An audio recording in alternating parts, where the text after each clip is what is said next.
अस्सलाम वालेकुम friends, welcome back to top smarties. Drama serial Shikwa, जहां पर अचानक से फसी को याद आ गया उसकी एक अदद फियांसी भी है जिसके साथ वो लंच के लिए जा सकता है। तभी तो लाइबा को फ़ोन किया कि रेडी हो जाओ, मैं लंच के लिए पिक करने आ रहा हूँ। लाइबा की तो खुशी का ठिकाना ही नहीं, लेकिन असल में ये फसी लाइबा को खुश करना थोड़ी ना चाहता है, बल्कि लाइबा की आड़ में वो सानिया को तंग करना, डिस्टर्ब करना चाहता है। वो जानता है कि सानिया किस तरह एंगेजमेंट में उसकी बातों की वजह से बेहोश होकर गिर गई और फिर बार बार वो इसी तरह से सानिया को डिप्रेस करना चाहता है। तभी तो ससुराल में पहुंच गया, जहां पर सानिया कुछ काम कर रही थी तो पीछे से उसे सरगोशी करते हुए आवाज लगाई। उसके कान के पास जाकर कहने लगा, सानिया। अब तो सानिया खौफजदा हो गई, फौरन से पहले पीछे मुड़कर देखा तो ये फसी था।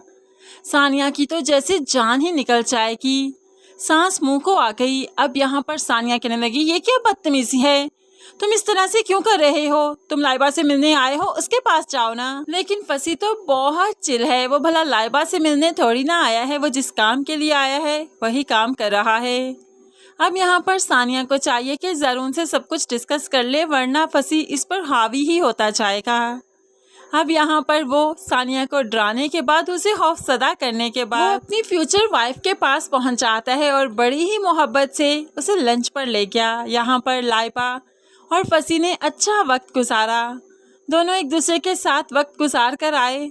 तो उससे पहले ही सानिया कहीं आगे पीछे हो गई कि फसी से उसका टकराव ना हो।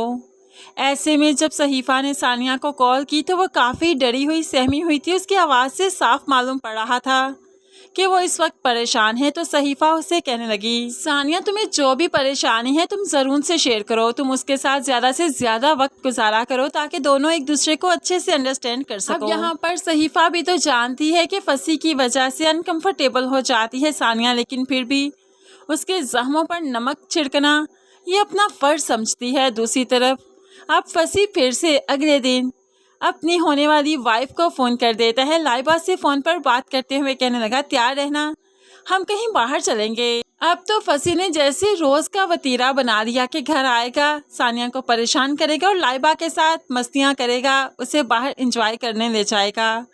अब यहाँ पर जैसे ही लाइबा के बारे में सानिया को मालूम पड़ा, सानिया फिर से परेशान हो गई कि फिर से फसी आने वाला है। लेकिन लाइबा को वो अच्छी ज़िंदगी की दुआएं देती है।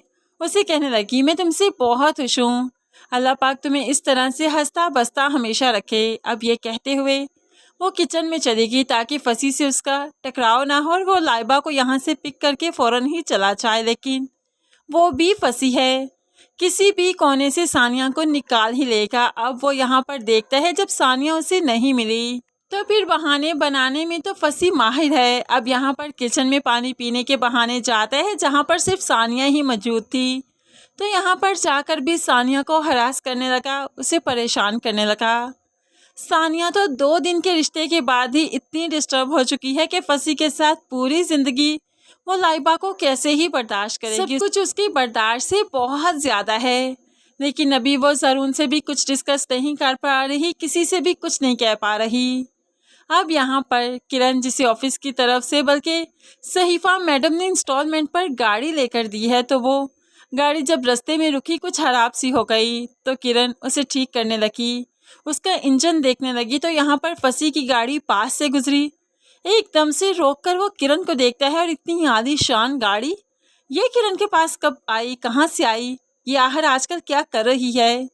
फसी तो सब कुछ मालूम करना चाहता है, किरण से बात करना चाहता है, लेकिन किरण ने तो मुंह ही फेर लिया, उसकी किसी बात का जवाब नहीं दिया बल्कि अपने काम में लगी रही। और ये चीज़ फसी को बहुत फील हुई, क्योंकि लड़कियां उसे ठुकरा जाएं तो ये वो अपनी इंसल्ट समझा करता है, और लड़कियों को जूते की नोक पर रखना, उनसे फ्लर्ट करना फसी साहिब का शेवा है। इसलिए वो चाहता है जिसे ठुकराऊं, जिसे इग्नोर करूं मैं ही करूं, बल्कि लड़कियां तो मुझ पर जान निछावर करें, अपनी इज्जत वार दें। जब लाइबा को फसी की हकीकत मालूम पड़ेगी तो वो भी फसी से घिन खाने लगेगी, उसे बहुत नफरत करेगी और ये शादी होती हमें तो दिखाई नहीं देती, क्योंकि उससे पहले ही फसी की हकीकत सबके सामने आ ही जाएगी।